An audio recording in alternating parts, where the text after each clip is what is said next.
You broke the record for the most expensive haircut and the least educational university. So congratulations to you. Oh, and also, congrats on your new documentary with 50 Cent. That was you, right? Oh, brother, this guy stinks! You know that feeling when you watch something so painfully awkward that you physically cringe? Well, multiply that by 1,000 and you've got the 2025 Streamer Awards. Because this wasn't just a disaster. It was a full-blown circus with no ringmaster, terrible clowns, and an audience that couldn't decide whether to laugh or leave. I'm talking about an event that had everything. Terrible jokes that landed flatter than a pancake.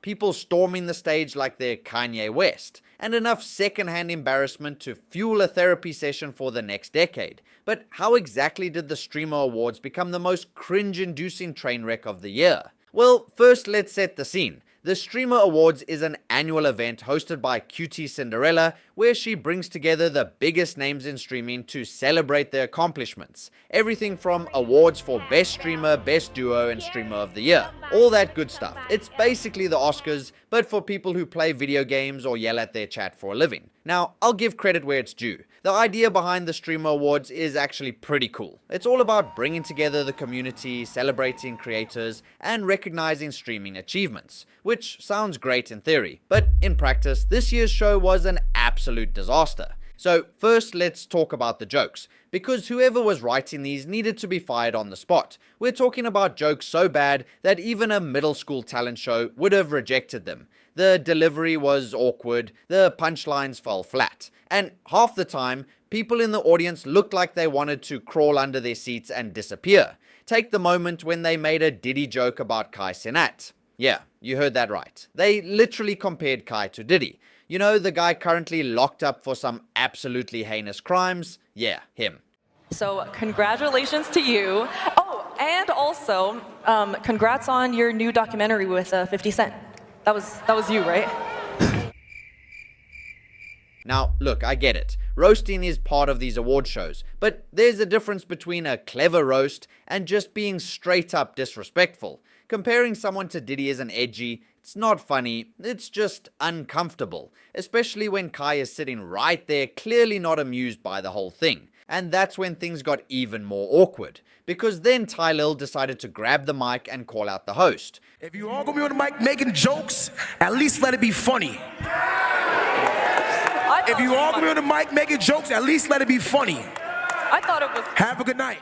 Which, okay, fair point. But even this was adding to the cringe of the whole situation, and Kai didn't even say anything. He just sat there with this look on his face like he wanted to be anywhere else. But wait, it gets worse. Because the bad jokes didn't stop there. They made a shock collar joke about Hasan. They asked Rage what his favorite color on the pride flag was. And even asked Rakai what the coolest thing he ever stole was. Yeah, so every single joke was either awkward, poorly delivered, or just straight up offensive. And the worst part is that you could tell the host knew the jokes were bombing, but they just kept going anyway. I thought it was... Have a good night.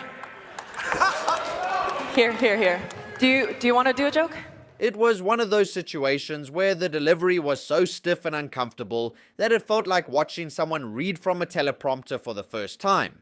There was no confidence, no wit, and no timing. Just painful silence, followed by sympathy claps from people who felt bad for them. But if terrible jokes were the only problem, we could maybe forgive it. But no, the drama was just getting started. Because that's when India Love decided to have her main character moment. So here's what happened. The award for Breakout Streamer of the Year goes to FaZe Adapt. Congrats to him, by the way. Dude had a great year and absolutely deserved the recognition. But apparently India Love didn't think so. She interrupted the entire show to say that Rakai and DDG should have won instead. She was literally standing there like she just had this profound Kanye West moment, thinking everyone's gonna cheer for her. But instead the crowd just booed, and the whole thing was just painfully embarrassing to watch. Breakout Streamer of the Year went to Adapt.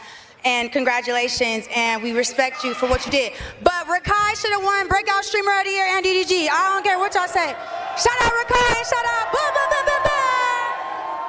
Now, let me be clear. India Love is not Kanye West, this is not the VMAs. And storming the stage to complain about your friends not winning a streamer award at a so-called fun event doesn't make you brave or iconic. It makes you look like an entitled child throwing a tantrum. You're not standing up for justice. You're just being disrespectful to everyone involved, including the person who actually won. And the worst part? She didn't even help Rakai or DDG. If anything, she made them look bad by association. Because now everyone's talking about how their friend crashed the stage and made a scene instead of talking about their actual accomplishments. So that's not support, that's sabotage. Even DDG had a better reaction than her. He went on stream and basically said, yeah, it is what it is. Congrats to Adapt. Like a normal, well-adjusted person. But India Love had to make it all about herself and create unnecessary drama where there didn't need to be any. But not to worry, because the internet did what it does best and set her straight. This resulted in her giving one of those classic influencer apologies.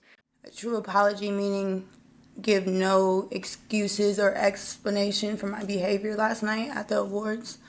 I did not conduct myself in a way that represents me well, or my team, or my community. But here's where it gets even more interesting, because while all this chaos was happening on stage, there was apparently some shady stuff going on behind the scenes. XQC exposed that the entire event was edited by Hasan's editors. Yeah, you heard that right. Hasan's personal editors were the ones putting together all the clips and montages for the show. And surprise, surprise, there were 0 clips of XQC, Asmongold, or any other streamer that Hasan has beef with. Despite the fact that these are some of the biggest streamers on the platform, XQC was literally nominated for an award and didn't appear in a single clip. That's not a coincidence. That's blatant favoritism and bias. So much for this being a fair and unbiased celebration of the streaming community, right? Turns out it's just a circle jerk for QT Cinderella's friend group. If you're in the clique, you get featured. If you're not, you get erased. It's the Hollywood of Twitch, and they're not even trying to hide it anymore. Which brings me to QT herself.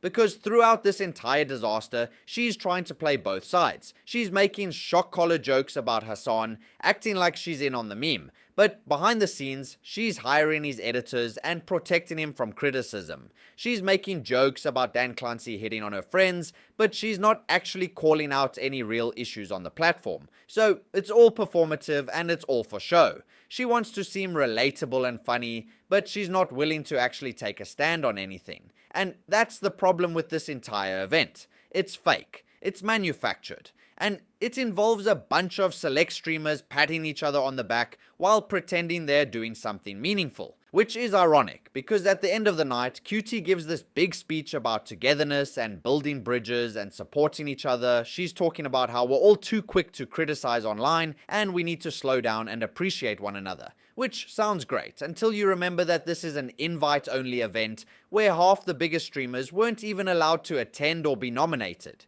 You can't talk about unity and togetherness when you're actively excluding people. You can't preach about supporting each other when your editors are deliberately cutting out anyone you don't like. That's not building bridges. That's building walls and pretending they're bridges. So how can you have QT talking about how the Streamer Awards is a vehicle for bringing people together while the event itself is one of the most divisive, drama-filled nights in streaming history? People were making disrespectful jokes. People were storming the stage and people were getting exposed for bias and favoritism. So if this is togetherness, I'd hate to see what division looks like. And you know what the saddest part is? This could have been a genuinely great event. The streaming community is full of talented people, believe it or not, and there are actually some creative people who deserve recognition. But instead of celebrating that, the Streamer Awards became a showcase of everything wrong with Twitch culture. The cliques, the hypocrisy, and the fake niceness covering up real toxicity.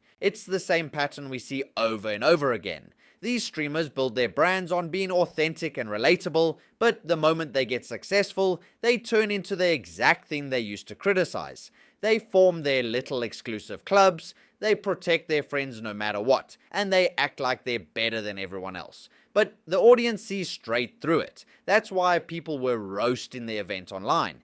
That's why clips of the awkward moments went viral. And that's why everyone's talking about what a disaster it was. Because people are tired of the fake wholesomeness. They're tired of the double standards. And they're tired of being told to support each other while watching these streamers tear each other down behind the scenes. Now, look, I'm not saying award shows have to be perfect. Drama happens, jokes fall flat, that's just part of live events. But the 2025 Streamer Awards wasn't just imperfect, it was a complete clown show from start to finish. I mean, let's be honest, the Streamer Awards had one job: celebrate the streaming community, and somehow they managed to do the exact opposite. But let me know in the comments what you thought about this whole mess, and I'll see you in the next one. Peace.